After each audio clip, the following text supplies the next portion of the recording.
Hello, everybody. My name is Delzar Slit, and today we'll be doing a lovely. Now, this is a reaction to OSP, aka Trope Talk. In other words, this one's gonna be on Prison Break. Now there is only one scene that I need them to bring up for me to consider this video valid. If we don't bring up the Kung Fu Panda Tai Lung escape scene, some point through this, I don't know what the hell we're gonna do. Okay, honestly, I don't know what the fuck we're gonna do. This episode is sponsored by World Anvil. Thanks for smuggling the ad copy in inside this cake. If you were to analyze literature from the absolute most broad strokes perspective possible, you might quickly come to the conclusion that most stories are about people who don't want to be wherever they currently are. Whether that's a vague existential malaise, or a highly specific antagonistic threat, or a general I want song, or a hero's journey hitting the consequences for their refusal of the call and getting their home village burned. Also, I'm going to be a little bit more quiet now for this video because Red talks fast as hell and I need to be able to read the subtitles to even catch up. But I will be making my own jokes as usual because fuck yeah, it's a reaction video. Otherwise, this will probably never make it YouTube. Down, most characters get their plot kicked off by wanting to be somewhere that isn't. Let's see, hold on, let's see. I want to get away from them. I want adventure. I want to be somewhere that's less on fire.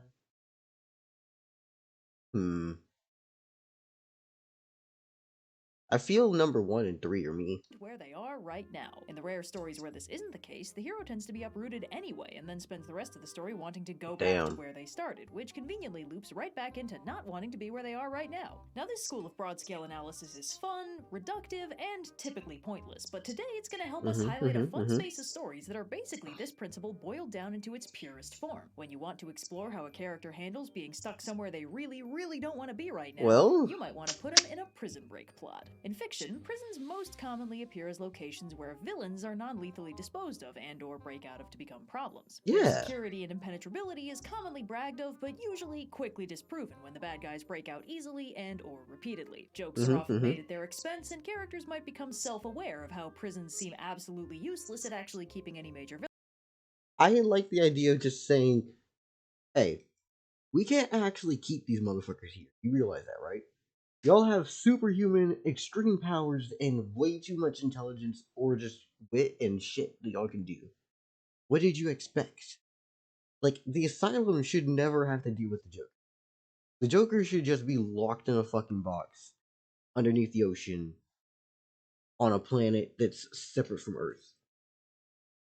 Right? Like, just keep him there, and the rest of the villains should just be separated. And I always think to myself, what is the fucking purpose of having multiple villains locked up in the same area? It's like you're being incredibly stupid. And then they'll usually have it be like, well, all the ice villains are on Ward D. I'm like, why did you put all the ice people together? Put the people whose powers fuck each other up next to each other, if anything. That way, if they do get out of a prison break, they have to split up. Hey, local, welcome back. We're going over an overly sarcastic production video. And this one's on prison breaks. And I've already started ranting a minute and 16 in. Because fuck yeah. Villains from being problems. While the in-universe Watsonian purpose of these prisons is to detain villains, the Doyleist reason these prisons exist is to both give the heroes a way to get rid of their bad guys without having to do some straight-up extrajudicial murdering about it, and to facilitate a rotating rogues gallery of bad guys to cycle in and out whenever the writer wants to mix up the plot. A prison is basically little more than a villain storage facility. So if the writer wants to bring back an old favorite problem child, they'll just go from being safely imprisoned to effortlessly breaking out in the space of 10 minutes so they can make a nuisance of themselves for a few. Nah. I now want a story where the villain breaks out of jail a lot of times, but every single time they come back with a completely new set of scars, more tattoos. Like, they visually do their character development off screen, and you can see through the visual media that this person has gone through hell and back when they get out of prison. And each time that this happens, they just get more and more progressively fucked. It's just like, ah, shit. What the hell happened in there? You don't want to know. I was once just a D-tier criminal. But now I've been in the same room with Lex Luthor, the Joker, King Shark, and Bane. And I've learned some things. Like, honestly, prisons in a lot of these superhero situations are basically just networking opportunities. Like, when you get a bunch of weak ass superhero villains together, they can form a good enough army. Don't get me wrong, they'll get fucked up. Then one time they come back perfectly fine, they left the door open.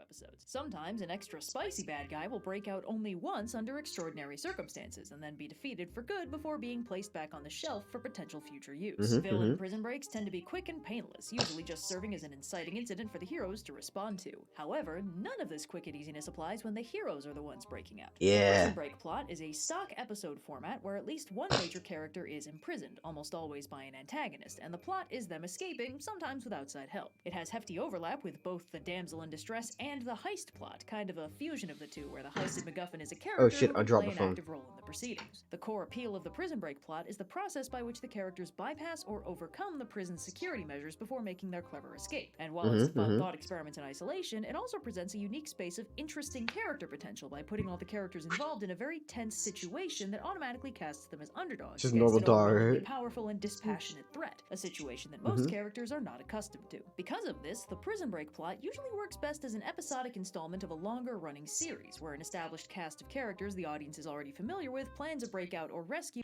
I'm just gonna say this now.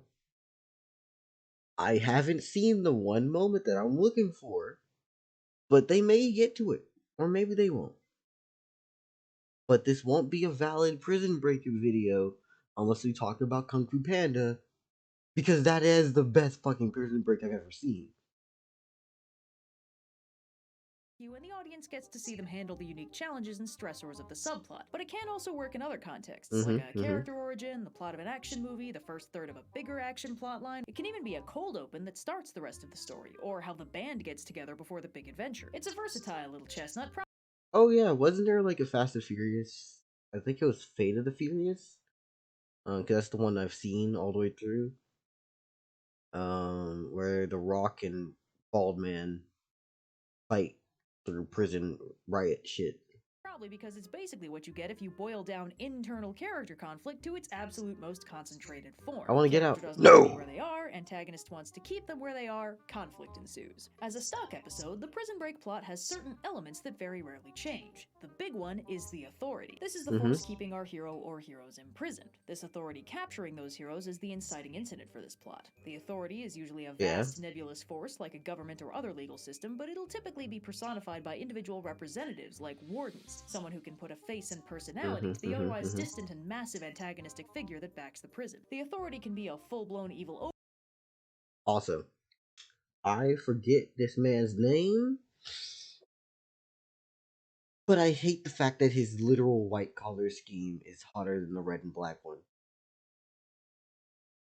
Do I realize that I'm saying things that are gonna out me as a fucking rando?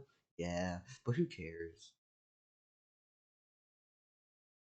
Overlord and corresponding evil empire, but it can also be a completely neutral party that's just enforcing its own laws in a way that the heroes don't like, which ties into the second factor, the reason. This is why the authority imprisons the protagonist, and it's usually not given too much focus after the initial inciting incident. Maybe the protagonist unknowingly broke some local law, or very knowingly broke some universal law, or they got unjustly framed by some enemy, but the reason can also be something internally villainous, like the authority is innately evil and captured a good guy for being not evil, or gladiator combat is super rad, or prison industrial complex bad, actually. The reason doesn't generally factor into the plot too much. It's not like the heroes will get a chance to disprove it in a court of law or find a reasonable authority figure to help them out if the plot is determined to make a prison break happen, but the reason can sometimes add a ticking clock that the heroes need to work around if it incorporates an authority-mandated time limit, like a public execution or getting shipped off to an even more impenetrable prison. And then there's the defenses. Yes. Tangible, plot-relevant element to the story, because the it's best what the part. heroes are going to need to work around to do the prison break. Wardens, guards, locks, surveillance, controls, laser grids, all of that Spells, is here. magic, The problem wards. zone. The defenses are usually touted as impenetrable. Yes! The main challenge for the heroes is going to be figuring out I've reached the one part that I needed. I only needed break this. in, or with a bit more difficulty just from the inside to break out. The Mhm. defenses are usually where the writer's creativity shines, because they're basically the practical antagonist of the story, and they're what makes the prison interesting. Prisons in these stories usually have at least one fantastical gimmick to make it more unique than big locked door. How will your Mhm. heroes escape if the prison is housed in an active volcano, or in the Yeah. middle of the ocean, or floating in space? What if Yeah. there are electric floors, or they have to do gladiatorial combat, or it's the entire island of Manhattan? The more buck wild the prison, the more fun it can be to figure out how to Which one break it. is the It's entire why escape rooms Manhattan? aren't just featureless boxes with number puzzles and combination locks. The Hey, gimmicks are what make it escape fun. rooms There are are a actually couple pretty other fun to elements of go the into, story that yeah. are optional depending on the format. One of them I've been through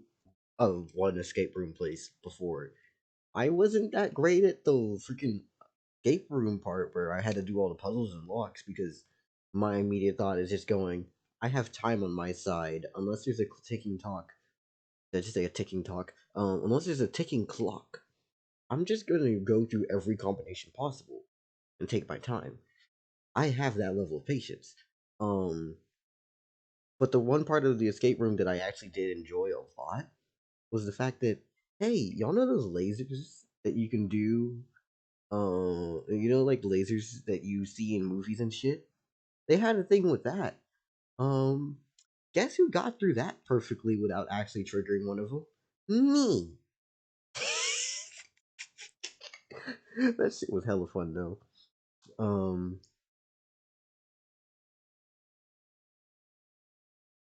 but yeah, it's not hard at all to fucking get through those lasers, honestly. Well, it depends, but I got through it decently and whatnot, so y'all should be able to do so. those is the friends on the outside, any allies that the imprisoned character might have coming to their rescue. This is pretty common, but it's not universals. Mm-hmm. Some breaks are completely internal with no cavalry on the way, and it can be pretty dramatic, albeit very difficult, to have a character figure out how to break themselves out all on their own when the prison is specifically designed to make that impossible. But in cases where friends on the outside are coming to help, they often end up meeting the imprisoned character halfway, running into them breaking out while they're breaking in. And the other optional element is the friend on the inside, a fellow prisoner who helps out the imprisoned protagonist, usually physically defending them and or teaching them how things work on the inside and any other helpful mentor tidbits You ever seen Shawshank Redemption, motherfucker? they might know. In stories where the prison has a notably complicated gimmick, it's very helpful to have one of these guys around to get the characters and audience up to speed on what exactly is going on. The friend on the inside is usually either a big guy or a wise old mentor, and both of these stock characters have remarkably high fatality rates, so the friend on the inside stands a pretty good chance of dying on the way out, which is tragic and poignant and stuff, and also saves the writer the trouble of figuring out what else to do with them, which is convenient. Now, like all heist-adjacent plots, the prison break follows the unspoken plan guarantee, which is that thing where if the characters explain their plan on screen, anything the audience sees is guaranteed to be disrupted or get interrupted. Yeah, that is the fucking hell. Like, hey, if I say it out loud, it's gonna go wrong. If I keep it to myself, it may go right. Fuck. Or otherwise go wrong. But if the characters just say something like, here's what we're gonna do, and then the camera pans out so the audience doesn't see their explanation, then whatever the character's plan has a good chance of success. This is less of a trope and more of a phenomenon that naturally arises from certain elements of storytelling. If the audience has already heard the entire plan, seeing the plan play out as described is going to be redundant for them. But if the audience doesn't have all the information, seeing the plan play out can still be excitingly tense, since the audience doesn't know which parts are planned and which ones aren't. Maybe the mastermind getting captured is the plan going wrong, or maybe it was the plan all along. Maybe one of the characters has gone rogue and sold out the team, or maybe they've coordinated it to look like that so they earn the villain's trust. As long as the audience doesn't know the plan, anything can be the plan. So when a prison break plot is happening, the less the audience knows about the plan, the better chance it has of succeeding. And in contrast, if we get the full rundown of everything there is to know about the prison and exactly how they're going to break in and out, it's pretty much guaranteed that nothing is going to go how it's laid out on paper. Guards will change up their patrol routes, or an unexpected mini-boss will turn up, or it'll turn out that the bad guy knew about the plan all along and took steps to specifically thwart it. Whatever the specific. When the warden jumps down from the top row, hits the fucking ground, and the snow is all in the air, and you're like, ah, I see. We've summoned the fucking Elden Ring boss. Everyone, equip yourselves with your best weapons, because, your fucking bone slashers will not stop this, motherfucker. Wait, no, not bone slashers, bone crushers, whatever the fuck you know. If we know the plan is not going to work. It's just a fun quirk of the medium. There are a few common bonus tropes that sometimes get worked into this plot to make things interesting. Most common is the captured on purpose plan. The easiest way to break in, to break somebody out, is to just get the bad guys to do most of the hard work of getting them in the first place. So someone gets captured on purpose, usually with a connection to the outside or a friend disguised as a guard that the bad guys don't know about, or some other leg up they can arrange by controlling the circumstances under which they're captured. Villains really like doing this one, but when a bad guy does it, they can get away with having the most absolutely ridiculous contingencies, like somehow having redirected an entire train, or orchestrating it so something blows up at exactly the right time when they had no way of knowing where they would be and when. But wait, hold on. So like when they said redirected the train, I was just like, how the hell does that help you? And then I see the train come through the side like that. What fucking movie is that from? What the hell? Train comes out of nowhere. Bitch, I'd be like, what supernatural bullshit did you do? What is this sorcery? This jutsu? This spell that you have casted upon us that you can just summon trains? Privilege is reserved for the bad guys only, and the good guys are lucky if they can get away with a single friend dressed as a guard who doesn't screw up the secret password and get captured immediately. But sometimes the rescue mission goes awry when it turns out the imprisoned character is not just captured. Turns out some other horrible thing has happened to them, like maybe they've been brainwashed or unethically experimented on, or they've even turned to the dark side of their own free will. To preserve the twist, the imprisoned character is usually not shown during the key parts of the story, which can make this closer to a typical damsel rescue than a proper prison break. For extra angst, sometimes this happens to them because they helped with a different prison escape, and whoever they helped is trying to return the favor, only to find that the rescuer is in even worse straits than before. In the more tragic cases, this can make the whole scenario a Shaggy Dog story where everything was pointless, but in most cases it just adds an extra layer of spice and character drama to the rescue. And the grandest scale variant is probably I Said I Break the Prison, where the heroes don't just escape, they prompt a massive prison break where the entire facility is emptied. I'm just gonna say this now. This is the best option in my opinion. Oh, I can't get out, and then even if I do get out, they'll just try to track me down. Well, fuck it. Everybody gets out. Basically only happens in cases where the antagonistic force is a cartoonishly evil empire, or the prison is otherwise completely unambiguously awful and there are absolutely no complexities to the conflict, but you do sometimes get cases where the heroes don't break it completely, but they do some kind of prison reform once they get out, like making sure the one nasty warden's awfulness is exposed and the good people trying to run an ethical prison get put in charge. Your mileage may vary on how convincing you find that one. The prison break plot has a lot of moving parts that make it complicated. At the heart of it is the prison itself, which is functionally the antagonist of the entire plot. A hostile location that automatically places the protagonists in the role of underdog. The design of the prison is an opportunity for the writers to get really creative, so while some of them are pretty basic dungeons, some of them get really convoluted and present even more interesting challenges for the characters to solve. This trope really only has two things it's notably good at: an intriguing escape room puzzle box for the setting, and the character writing that this specific kind of stressful situation can facilitate. The imprisoned character or characters are stuck in a tense, arguably hopeless situation with very little control, which is a context that tends to reveal parts of a character that might not otherwise see the light of day. Stress and pressure and desperation can expose a lot of— They're showing a lot of this white and orange suited motherfuckers. What movie is this from? What film?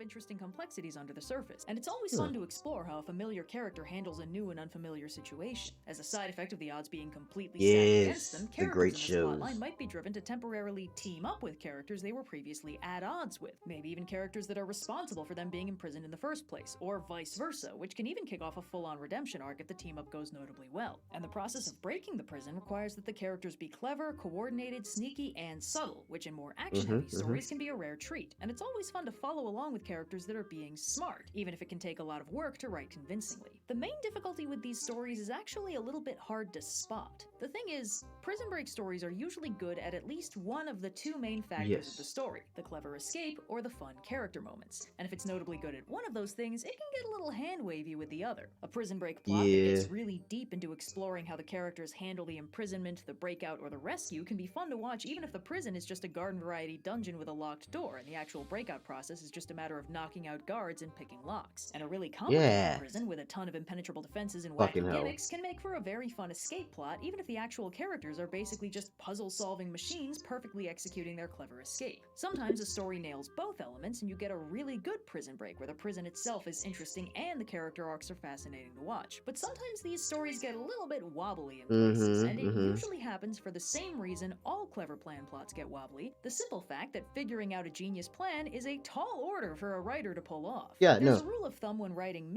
I'll say this at least. Your characters are only as smart as you. If you're stupid, your characters are stupid. Don't try to be more fucking fancy than you already are. And if you are going to be more fancy than you are, take your fucking time. That the writer always needs to know the solution before they start writing anything else. And it's not just so the whole thing actually makes sense and is fair to the audience, it's also just way easier for the writer to work backwards from the solution to construct the problem than it is to try and solve the problem from scratch. Not to mention that if you make a problem from scratch and then try to derive the solution, there's no guarantee that the problem even has a solution. Was I all along? The guarantee that a mystery can be solved is to start from the solution and then construct the mystery backwards. And prison break design is kind of in the same boat. Except not really. You can start with the prison and all its wacky gimmicks and try to figure out how it can be escaped, which is a fun thought experiment that a lot of people have a lot of fun with, speculating over how different security measures could be bypassed. And because a prison is not a problem designed to have a solution, this makes a lot of sense. But a lot of the time, it's just easier to start with the solution and work backwards. If you want the heroes to escape through the air vents need to be imperfectly guarded. If you want them to short out the electrical system needs to be improperly insulated. If you want them to impersonate guards, the guards need to be bad enough at their jobs that they can ambush them and take their stuff. And while this makes for a cleaner, simpler solution, it undercuts the structure of the prison by building in a weakness for the characters to exploit. And the more obvious the solution, the less it makes sense that the prison design didn't account for it. Unlike mysteries, puzzles, and good escape room praxis. This is why I still love the idea of the fantasy big warden. Knowing that there's at least one secret little way out, and that pathway just goes underneath his fucking, like, room, and at any point where he knows that someone's coming down that hallway escaping, he just fucking stomps on his floor, breaks it, drops down, and goes, "I'm here." It's like, what the fuck? It's like, oh no, I knew that there's a weakness here. It's so easy to exploit this weakness, in fact, that I just let people funnel themselves underneath me so that I can drop down and whoop their asses. That is what I would just do, because it makes sense to me. Like, oh, the prison actually is just that tough. And the reason why there's a weakness is because someone built it in there to funnel the fucking weirdos.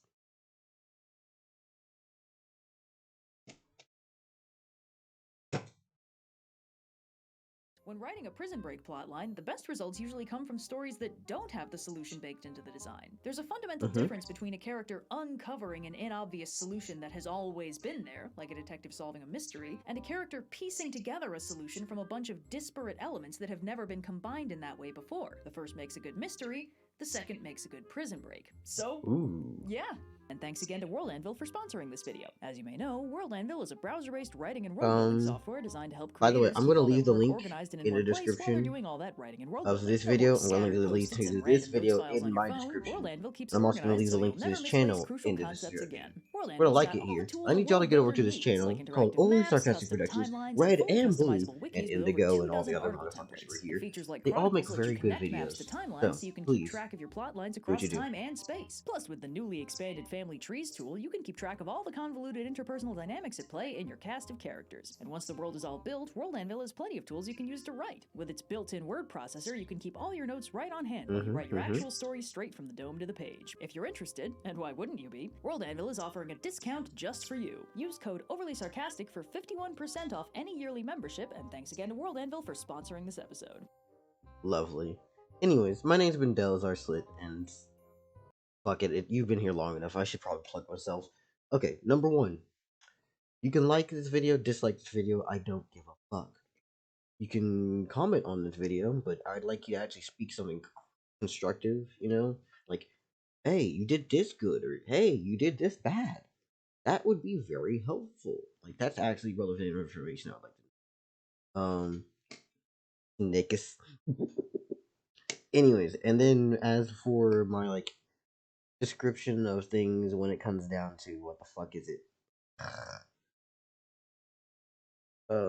Subscription. Yep, subscription.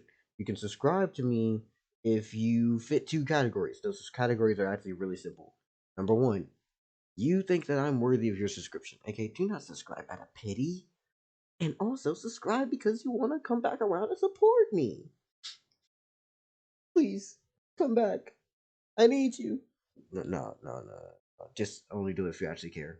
I don't want people just subscribing because they feel like it. Okay? Anyways, my name's been Delazar Slit, so please have a lovely fucking day.